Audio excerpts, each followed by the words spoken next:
अस्सलामुअलैकुम दोस्तों, अगर आप वर्चुअल यूनिवर्सिटी ऑफ पाकिस्तान में एडमिशन लेने वाले हो या ऑलरेडी ले चुके हो तो आपके लिए एक जबरदस्त न्यूज है। स्प्रिंग 2026 के लिए नीड बेस्ड स्कॉलरशिप ओपन हो चुकी है, जिसकी लास्ट डेट जो है वो 6 अप्रैल थी, लेकिन अब लास्ट डेट जो है वो एक्सटेंड कर दिया है। 16 अप्रैल तक आप इसमें जो है वो अप्लाई कर सकते हैं। अगर आप फाइनेंशियली स्ट्रॉन्ग नहीं हो और फीस अफोर्ड करना जो है वो आपके लिए मुश्किल है तो यूनिवर्सिटी जो है वो आपकी हेल्प करती है। फॉर एग्जाम्पल, अगर आपकी फीस जो है वो 20,000 है तो स्कॉलरशिप के बाद वो हाफ हो सकती है या आपकी पूरे सेमेस्टर की फीस जो है वो माफ हो सकती है। दोस्तों, अब यहाँ पर इंटरेस्टिंग बात यह है कि व्यू स्पेशली डिजर्विंग स्टूडेंट को जो है वो बहुत ज्यादा जो है वो सपोर्ट करती है। बहुत सारे स्टूडेंट जो है वो ये नीड बेस्ड स्कॉलरशिप जो है वो अवेल करते हैं। तो आज की वीडियो में मैं आपको स्टेप बाय स्टेप बताने वाला हूं कि व्यू की नीड बेस्ड स्कॉलरशिप के लिए अप्लाई कैसे करना है एंड इसके अलावा कौन कौन से स्टूडेंट जो है वो इसके लिए एलिजिबल है, कौन सी मिस्टेक से आपको अवॉइड करना है और कौन से रिक्वायर्ड डॉक्यूमेंट्स जो है वो आपको यहां पर चाहिए होंगे। तो यहां पर जैसे ही आप अपने एलएमएस में आएंगे तो यहां पर नोटिफिकेशन में जैसे ही आप क्लिक करेंगे तो यहां पर आपको देखें extension in due date to apply for need based scholarship. पहले इसकी जो है वो लास्ट डेट जो थी वो थी इसकी लास्ट डेट 6 अप्रैल, लेकिन अब इसकी यहां पर आप देख सकते हैं थर्सडे अप्रैल 16 2026। अब 16 अप्रैल तक आप इस पर जो है वो अप्लाई कर सकते हैं। इसकी डेट को जो है वो एक्सटेंड कर दिया गया है। अगर आप यहां पर उनकी वेबसाइट पर भी जाएंगे तो यहां पर आपको नजर आएगा कि इसकी डेट जो है वो एक्सटेंड कर दी गई है। अब यहां पर अप्लाई कैसे करना है वो मैं आपको बता देता हूं। आपने अपने एलएमएस में आना है और यहां पर आकर जैसे ही आप स्क्रॉल डाउन करेंगे तो जैसे ही आप यहां पर स्क्रॉल डाउन करेंगे तो यहां पर आपने स्टूडेंट सर्विसेज के ऑप्शन पर आना है। जैसे ही इस पर क्लिक करेंगे तो यहां पर देखें आपको नीड बेस्ड स्कॉलरशिप का ऑप्शन मिल जाएगा। तो यहां पर आपको दो ऑप्शन मिलेंगे, एक ऑप्शन है सेल्फ सपोर्टेड और सेकंड ऑप्शन है फैमिली सपोर्टेड। अगर आप फैमिली सपोर्टेड के ऑप्शन पर क्लिक करेंगे तो यहां पर फॉर्म जो है वो चेंज हो जाएगा। अब सेल्फ सपोर्टेड क्या है? सेल्फ सपोर्टेड का मतलब कि अगर आप खुद कमा रहे हैं, आपकी अपनी कोई जॉब है और आप साथ साथ स्टडी भी कर रहे हैं तो आप सेल्फ सपोर्टेड के ऑप्शन पर क्लिक करेंगे और यहां पर आप अपना डाटा फिल करेंगे। फॉर एग्जांपल, आप यहां पर अपना सीएनआईसी ऐड करेंगे और उसके बाद अपनी जॉब की डिटेल ऐड करेंगे या आपका कोई भी बिजनेस है वो आप यहां पर ऐड करेंगे। आपने अपनी सारी डिटेल जो है वो यहां पर अपनी देनी होगी। आप मोस्टली काफी सारे स्टूडेंट हैं जो उनकी वो खुद नहीं कमा रहे होते, उनकी फैमिली जो है वो उनको सपोर्ट कर रही होती है, तो आपने सिंपल यहां पर फैमिली सपोर्टेड के ऑप्शन पर क्लिक करना है। जैसे ही आप स्क्रॉल डाउन करेंगे तो यहां पर आपने अपने फादर की डिटेल ऐड करनी है या आपके गार्डियन की डिटेल ऐड करनी है। एंड अब मैं आपको यह बता देता हूं कि आपको कैसे पता चलेगा कि आप एलिजिबल हैं। किस आपकी डिग्री में जो है वो 60% मार्क्स होने चाहिए या सेमेस्टर सिस्टम में 2.5 सीजीपी होनी चाहिए। अब अगर आपने न्यू एडमिशन लिया है, फॉर एग्जांपल के तौर पर मैंने अपनी मास्टर डिग्री की बेस पे बीएड में एडमिशन लिया है तो मैं अपनी मास्टर डिग्री की बेस पर अप्लाई करूंगा। अगर मेरे मास्टर डिग्री में 2.5 सीजीपी है तो मैं इसके लिए एलिजिबल हूं। एंड अगर आपने जी फॉर एग्जांपल के तौर पर आपने इंटर की बेस पर बीएस में एडमिशन लिया है तो आपके इंटर में आपके एनुअल सिस्टम में 60% मार्क्स होने चाहिए।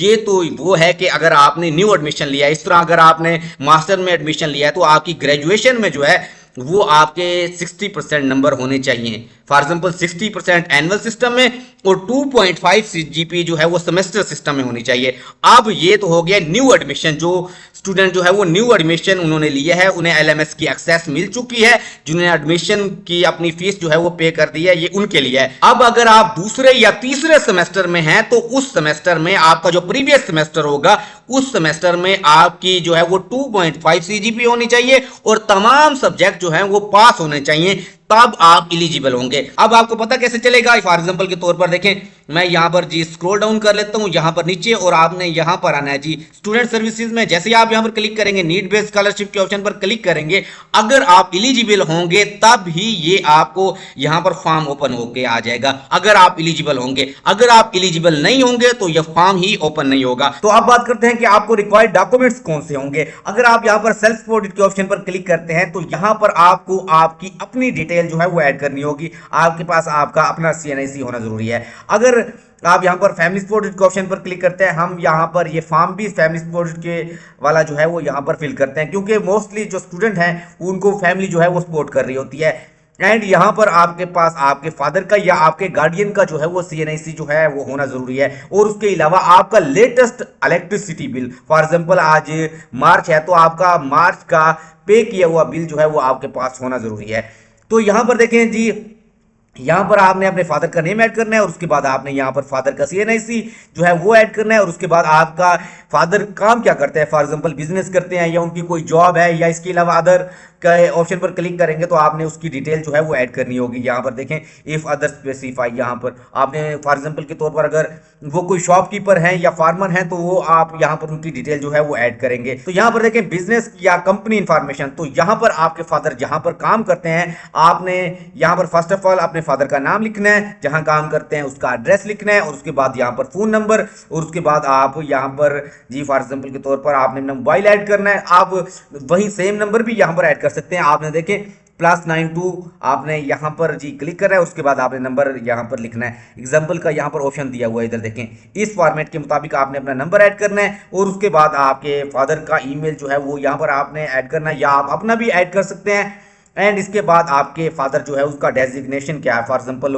वो फार्मर हैं या शॉपकीपर हैं या उनका जो भी बिजनेस है जो उनका डेजिग्नेशन है आपने वो सिलेक्ट करना है और उसके बाद वो कितने सालों से काम कर रहे हैं आपने यहाँ पर वो का ऐड करना है। यहाँ पर 6-7 साल जितना भी है वो आपने ड्यूरेशन जो है वो यहाँ पर ऐड कर देना है और उसके बाद एनुअल इनकम, आपके फादर की सालाना इनकम कितनी है। फॉर एग्जांपल अगर आप 50,000 अगर आपकी उनकी इनकम है तो उसी हिसाब से आप उनकी सालाना इनकम का हिसाब लगा लें, या फॉर एग्जांपल के लिए अगर उनकी 40,000 है तो ये बन जाते हैं लगभग जी 4,80,000। आपने वो यहाँ पर टाइप कर देना है और उसके बाद जी हाउस टाइप, आपका हाउस जो है आपका घर जो है वो रेंटेड है या ओन्ड, मतलब कि आप खुद ही मालिक हैं, आपने वो ऐड कर लेना है। फॉर एग्जांपल ओन्ड के ऑप्शन पर क्लिक कर देता हूँ और उसके बाद आपने अपने हाउस का यहाँ पर जी एड्रेस ऐड कर देना है और उसके बाद मैरिटल स्टेटस, आपने यहाँ पर मैरिटल स्टेटस जो है वो अपना ऐड करना है कि आप मैरिड हैं या अनमैरिड। तो यहाँ पर है जी डिपेंडेंट इंक्लूडिंग यू, आपने खुद को ऐड करके यहाँ पर ऐड करना है कि कितने आप फॉर एग्जांपल बहन भाई हैं जो डिपेंड करते हैं आपके वालिदैन पर। फॉर एग्जांपल अगर किसी की जॉब है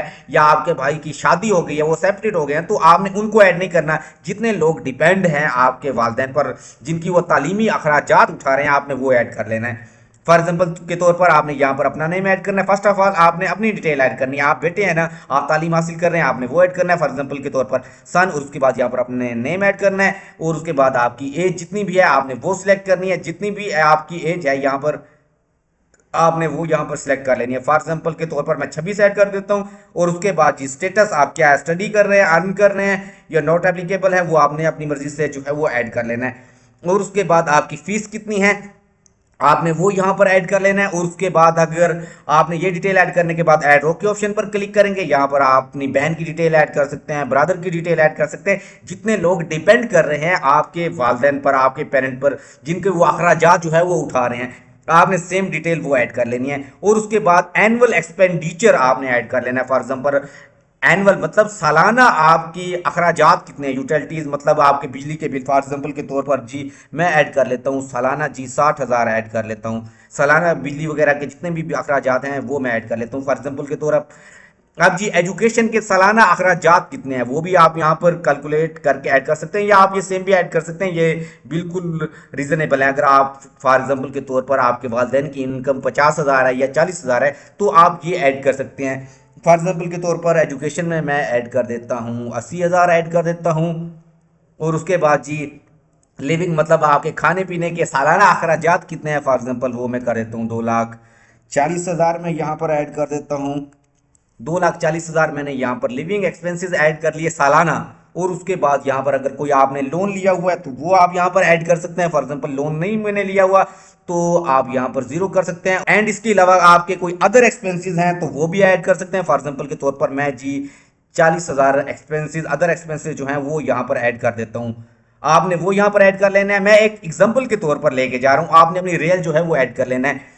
आप यहाँ पर जो मैंने कहा था आपको इलेक्ट्रिक बिल इंफॉर्मेशन, आपने अपने बिल की इंफॉर्मेशन जो है वो यहाँ पर ऐड कर लेना है। आपने चूज फाइल के ऑप्शन पर क्लिक करना है, आपने PNG फॉर्मेट में अपने बिल की जो है वो आपने इमेज बना लेनी है और वो यहाँ पर आपने अपलोड करनी है। फॉर एग्जांपल आप मार्च है तो मार्च का पे किया हुआ बिल जो है वो आपने यहाँ अपलोड कर लेना है। अभी अप्रैल है, अप्रैल का तो नहीं होगा, मार्च का जो आपने पे किया होगा वो आपने यहाँ पर अपलोड कर लेना है। अब यहाँ पर देखें अब करंट बिल, यहाँ पर आपने जो भी मंथ चल रहा है, फॉर एग्जांपल के तौर पर अभी अप्रैल है तो मार्च का आपने यहाँ पर वो मार्च सिलेक्ट करना है और उसके बाद यहाँ पर आपने ईयर सिलेक्ट करना है। फॉर एग्जांपल 2026 है वो सिलेक्ट करेंगे और उसके बाद यहाँ पर अमाउंट कितनी है जो आपने पे किया है वो आपने यहाँ पर ऐड कर लेनी है और उसके कितने यूनिट्स है वो आपने यहाँ पर ऐड करना है। इसी तरह आपने तमाम 12 मंथ की जो है वो डिटेल ऐड कर लेनी है आपके बिल पे। फॉर एग्जांपल आप स्क्रीन पर देख रहे हैं, इसी तरह आपके बिल पर भी ये डिटेल ऐड होती है, मतलब कि पूरे साल की कितने बिल आया और कितनी उसकी प्राइस थी और कितने यूनिट थे, आपने वो तमाम डिटेल जो है वो यहाँ पर ऐड कर लेनी है। देखें फर्स्ट मंथ फॉर एग्जांपल के तौर पर आपने जी यहाँ पर जनवरी सेलेक्ट करना है और उसके बाद जनवरी की डिटेल, फिर आगे फरवरी की डिटेल। इस तरह आपने अपने पूरे 12 महीने की डिटेल, उसकी प्राइस और उसके अलावा आपने यहाँ पर जी उसके कितने यूनिट थे वो आपने ऐड करना है 12 मंथ की। ये आपको समझ आ गई। अब यहाँ पर देखें, आर यू रिसीविंग स्कॉलरशिप या असिस्टेंस फॉर एनी सोर्स। अगर आपने कभी स्कॉलरशिप कोई विन की है तो आप यस के ऑप्शन पर क्लिक करें, अदरवाइज आपने नो के ऑप्शन पर क्लिक करना है। एंड यहाँ पर जी अब यहाँ पर आपने 2 रेफरेंसेस ऐड करने होंगे। वो रेफरेंसेस कैसे ऐड करने हैं वो मैं आपको बता देता हूँ। फॉर एग्जांपल आपका कोई भी दोस्त है, आपने अपना ब्लड रिलेशन को जो है वो ऐड नहीं करना। फॉर एग्जांपल आपका भाई है या बहन है, उनकी डिटेल ऐड नहीं करनी। आपका फॉर एग्जांपल अंकल है, आंटी है, या आपका कजन है या कोई रिलेटिव है या दोस्त है, आपने उसकी डिटेल ऐड करनी है। आपने उसका यहाँ पर नेम ऐड करना है और उसके बाद उसका डेजिग्नेशन ऐड करना है। फॉर एग्जांपल वो क्या करता है, स्टूडेंट है या कोई उसकी जॉब है, वो ऐड करनी है। उसके बाद यहाँ पर उसका आपने CNIC ऐड करना है। उसके बाद मेलिंग एड्रेस, उसके घर का एड्रेस आपने ऐड करना है। उसके बाद उसका टेलीफोन या मोबाइल नंबर, ये दोनों आप सेम भी ऐड कर सकते हैं। और उसका आपने ईमेल एड्रेस यहाँ पर ऐड करना है। और उसके बाद जी आपने इसी तरह आपने सेकंड रेफरेंस भी सेम ऐड करना है। 2 बंदों का आपने यहाँ पर रेफरेंस ऐड करना होगा। वो आपके दोस्त भी हो सकते हैं, आपके फादर के दोस्त भी हो सकते हैं, या आपका कोई रिलेटिव या कजन हो सकता है। आपने उन 2 जानों की यहाँ पर डिटेल ऐड करनी है, नेम, और उसके बाद उनके साथ आपका रिलेशन क्या है वो ऐड करना है, उनकी डेजिग्नेशन ऐड करनी है, CNIC, मेलिंग एड्रेस, टेलीफोन, और यहाँ पर ये तमाम डिटेल जैसे पहले रिसर्च में ऐड की थी वैसे यहाँ पर ऐड करनी है। तो यहाँ पर देखिए, why should you be considered for the grant of a need based scholarship, please reply in 250 character या लेस। आप इन करेक्टर में यहां पर उन्हें मोटिवेट करें कि आप इस स्कॉलरशिप के लिए एलिजिबल कैसे हैं। वो आपने अपने अकॉर्डिंग खुद से आपने यहां पर जी वो ऐड करनी है। वो आपको बेहतर पता होगा कि आप क्यों डिजर्व करते हैं ये स्कॉलरशिप। और उसके बाद ये तमाम फिल करने के बाद सिंपल आप सबमिट रिक्वेस्ट के ऑप्शन पर क्लिक करेंगे तो आपकी रिक्वेस्ट जो है वो सबमिट हो जाएगी। ये सबमिट करने के बाद आपको इस तरह का ऑप्शन जो है वो नजर आएगा। तो दोस्तों, इस तरह से आप अपनी रिक्वेस्ट जो है वो सबमिट कर सकते हैं, इस फॉर्म को फिल कर सकते हैं। गलत या इनकम्प्लीट डॉक्यूमेंट डायरेक्ट आपकी एप्लीकेशन को रिजेक्ट कर सकती है, इसलिए हर चीज आपने केयरफुली जो है वो सबमिट करनी है। अब यहां पर एक कॉमन मिस्टेक है जो बहुत से स्टूडेंट करते हैं, वो अपना LMS जो है वो विजिट ही नहीं करते। आपने अपना ईमेल और LMS रेगुलर जो है वो चेक करते रहना है। तो दोस्तों, ये थी आज की वीडियो। आप मुझे कमेंट में जरूर बताओ, क्या आप ऑलरेडी व्यू के स्टूडेंट हो या न्यू एडमिशन लेने वाले हो, और क्या आप स्कॉलरशिप के लिए अप्लाई कर रहे हो या नहीं। अब आपने मुझे कमेंट में जरूर बताना है, क्या आप ऑलरेडी व्यू के स्टूडेंट हो या न्यू एडमिशन लेने वाले हो, और क्या आप स्कॉलरशिप के लिए अप्लाई कर रहे हो या नहीं। तो दोस्तों, ये थी आज की एक कंप्लीट वीडियो। अगर वीडियो हेल्पफुल लगी हो तो लाइक जरूर करो, चैनल को सब्सक्राइब करो और इस वीडियो को अपने दोस्तों के साथ शेयर करो। मिलते हैं नेक्स्ट वीडियो में। आज के लिए अल्लाह हाफिज, फी अमानिल्लाह।